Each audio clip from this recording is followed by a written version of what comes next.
எனக்கு என்ன சொல்கிறதுனே தெரியல சார். உங்களுக்கு பெரிய மனசு.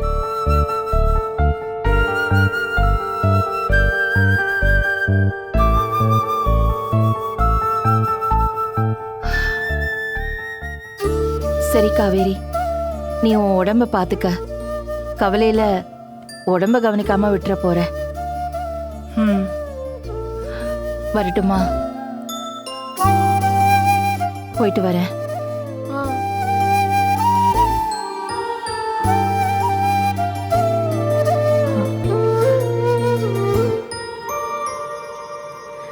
ஒரு நிமிஷம் இரு சிவகாமி.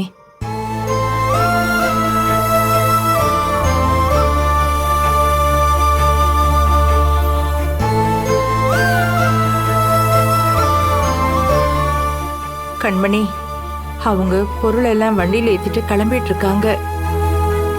நீ கொஞ்சம் வெளியே வாயே. உங்க அத்தை உங்ககிட்ட ஏதோ சொல்லிட்டு போனுங்கிறதுக்காக வெளியே நிக்கிறா.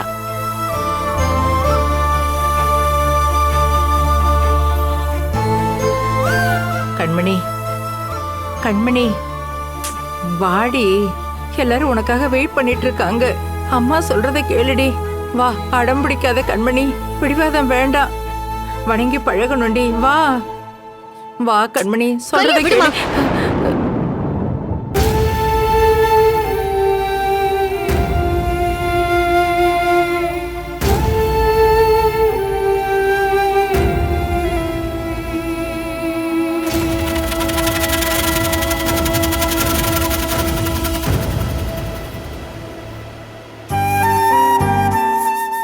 சரி விடு காவேரி.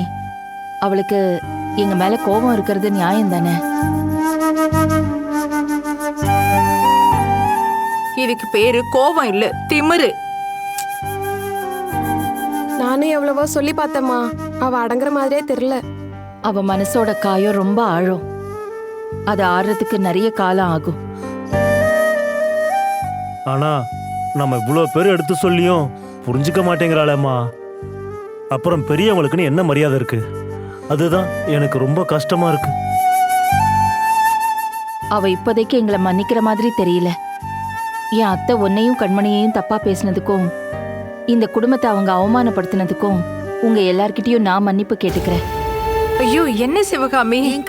ஐயோ,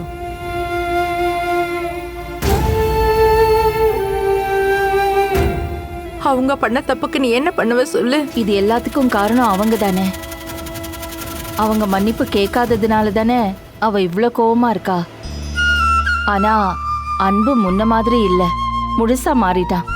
அவன் பண்ண தப்புக்கு ஏற்கனவே நிறைய தண்டனை அனுபவிச்சிட்டான்.